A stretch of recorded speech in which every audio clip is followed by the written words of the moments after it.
All right, so in the wake of this latest border crisis that we have been having here in the United States, and I do that with quotations because the way that we have this national conversation whenever these flare-ups happen at the border is super short-sighted, and they don't really focus on the actual underlying root causes of why people are fleeing their countries, why these countries have been economically underdeveloped is the euphemism that the United States uses, even though it's not underdevelopment, it's over-exploitation by U.S. corporations and the U.S. empire, and we're going to get into a couple of examples here, but basically, Kamala Harris has been tasked with solving the problems, the root causes of the immigration crisis here in the United States. And I'm guessing it won't surprise most of the people who watch my videos, but not only is she swinging and missing on this issue, but she is repeating the exact goddamn same things that we have done throughout history that directly caused the immigration crises that we have today. And so here's what we got.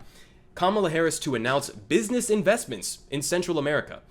So, Washington AP, Vice President Kamala Harris on Thursday will announce commitments from a dozen companies and organizations to invest in Guatemala, Honduras, and El Salvador as part of the Biden administration's efforts to address the root causes of migration from the region. Participants include corporate giants such as MasterCard and Microsoft, as well as Pro Mujer, a nonprofit that focuses on providing aid to low-income women in Latin America, along with the Harvard T.H. Chan School of Public Health and the World Economic Forum. Leaders in the effort planned to Harris virtually and in person at an event later Thursday at her ceremonial office. The vice president was expected to issue a call to action for businesses and nonprofits to make new commitments to promote economic opportunity in Central America. The aim is to focus on supporting vulnerable populations such as women and young people, and to invest in internet access job training programs and efforts to combat food shortages. It's part of Harris's role in dealing with the root causes of migration to the United States, a task she was given by President Joe Biden in March. Harris had multiple calls with the presidents of Guatemala and Mexico and held meetings with interest groups, policy experts, and companies from the region. So, listen, this is exactly the way that the US media always frames these issues, right? When we go into the Middle East, right? Oh, it has nothing to do with oil and our interest with preserving our oil interests in the region has nothing to do with that. It's just because we're going there to promote democracy. We're going there to promote democracy and freedom and peace and all of that. Right? When we're going in to overthrow the government of Venezuela, as the Biden administration is doing right now, as we go into invade Venezuela and overthrow their government, we're doing it for democracy, we're doing it for peace. It has nothing to do with the fact that Venezuela happens to have the world's #1 supply of oil reserves. Okay, when we go into Bolivia and through the Organization of American States help to do a fascist overthrow of their government as well, then it has nothing to do with their lithium stores and Elon Musk's car batteries that he wants to create. Has nothing to do with any of that. It's just for freedom. It's just for democracy. These are the same lies that they tell over and over and over again. All of what they just said here, with gigantic multinational corporations coming in to supposedly save the day, they're not going in to save the day. They're going in to continue exploiting these people.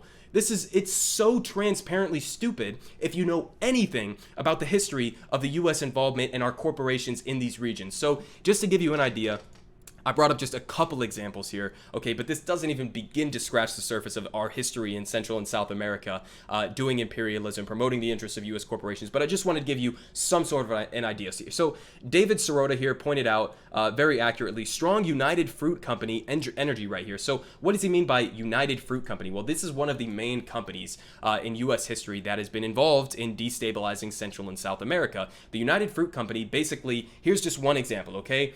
The Banana Massacre. So the Banana Massacre was a massacre of United Fruit Company workers that occurred between December 5th and 6th in 1928 in the town of Ciénaga near Santa Marta, Colombia. There was a strike that began on November 12th, 1928, when workers ceased to work until the company would reach an agreement with them to grant them dignified working conditions. After several weeks with no agreement, in which the United Fruit Company refused to negotiate with the workers, the conservative government sent the Colombian army in against the strikers, resulting in the massacre of thousands of people. After the U.S. officials in Colombia and United Fruit Company representatives portrayed the workers as communist and with a subversive tendency in telegrams to Frank B. Kellogg, the United States Secretary of State, the United States government threatened to invade with U.S. Marine Corps if the Colombian government did not act to protect the United Fruit's interest. Okay, so we have private corporations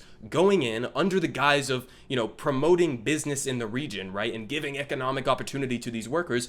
And what they're actually doing is they're perfectly willing to literally use our leverage over these companies and these governments to massacre workers for asking who ask for basic working conditions for themselves and each other. So we massacre people for the interests of our corporations that go into these regions. Here's another example, just involving, again, we're just talking about the United Fruit Company here.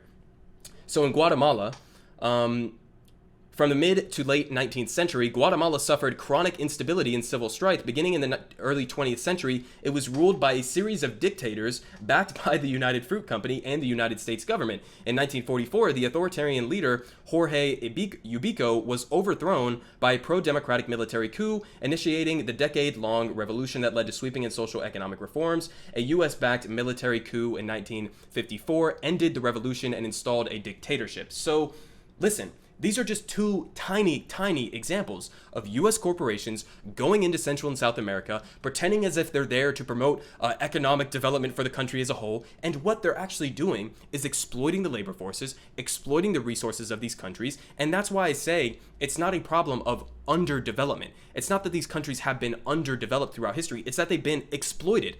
They have had their resources and labor forces and governments meddled with by the U.S. empire and our military and security forces. This is the history of the U.S. empire. This is what imperialism is. It is using your military force in order to act on behalf of the interests of gigantic corporations that then go and exploit labor forces and exploit resources of other countries. This is what imperialism is. This is the history of our involvement in Central and South America. These are the types of reasons why these regions have been destabilized. These are the reasons why. I mean, go and look at every single country in Central and South America.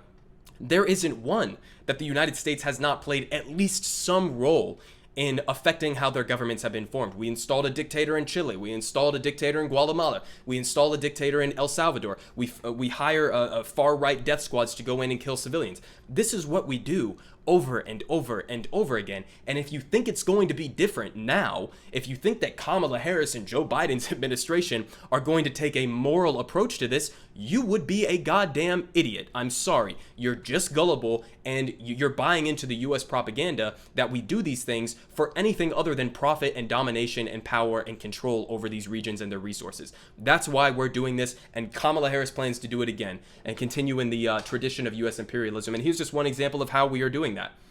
So we still have U.S. sanctions on Venezuela that are responsible for tens of thousands of deaths. Okay, this was a report from a couple of years ago, but this is still the case right now. Joe Biden is still trying to overthrow the government of Venezuela. Okay, he's still trying to meddle in Bolivia. This is something that is not unique to Joe Biden, right? This is what Donald Trump was doing. This is what Obama was doing. This is what George Bush was doing, and Reagan and Clinton and every single goddamn president since World War II. This is what the U.S. empire is. This is how we became the empire that we are today. And so it's important that we focus in on these stories, because while it may look good to your average person, oh, Microsoft, oh, don't we all love Bill Gates? He's going to go in there and provide economic opportunities for the people of these countries. No. What we need to be doing is letting these countries develop organically, okay? Give them access, give their people access through democratic institutions to decide what to do with their resources, decide what to do with their own people and their own labor forces, instead of having gigantic multinational corporations coming in and running the show, and then destabilizing their governments, installing dictators if they aren't favorable towards U.S. interests, okay? So this is what we're doing right now. This is what Kamala Harris's plan is. Her plan is U.S. imperialism. That's her plan, even though that is the exact reason that we ended up at the position that we are right now. So I can't even describe how stupid this strategy is, but it's not even stupid, it's intentional. Again, this is just the U.S. tradition. This is what we do all the fucking time. And so it's a nonsense strategy. There's nothing moral about it. This is just continued exploitation of Central America and South America. And it seems like it's just going to be with absolutely no end in sight. As long as we have vicious imperialists like Joe Biden, like Kamala Harris running the country, then we're not going to get anywhere. And listen, I'm under no illusion as an American leftist that we are going to be the force that brings about socialism in the world. But one of the best things that we can do as Americans is stop this shit. Okay, do what we can in order to wield leverage to stop U.S. imperialist involvement in Central and South America, in Africa, in Southeast Asia, etc. Okay, these are the types of things that we can do as Americans and as American socialists specifically, in order to push that agenda globally. Okay, the revolution, I like a lot of American leftists like to pretend like we're going to be the ones that do a socialist revolution here. It's probably not going to happen here. The people who are going to lead a socialist revolution, the people that are going to bring about global socialism, if that's what you want, are going to be the people who have been most exploited by global capitalist system that we have right now. And so what we can do is we can do our best to support them, and what we can do in this moment is stopping shit like this. Okay, so it's exploitation, it's continued U.S. imperialism, and Kamala Harris is leading the charge.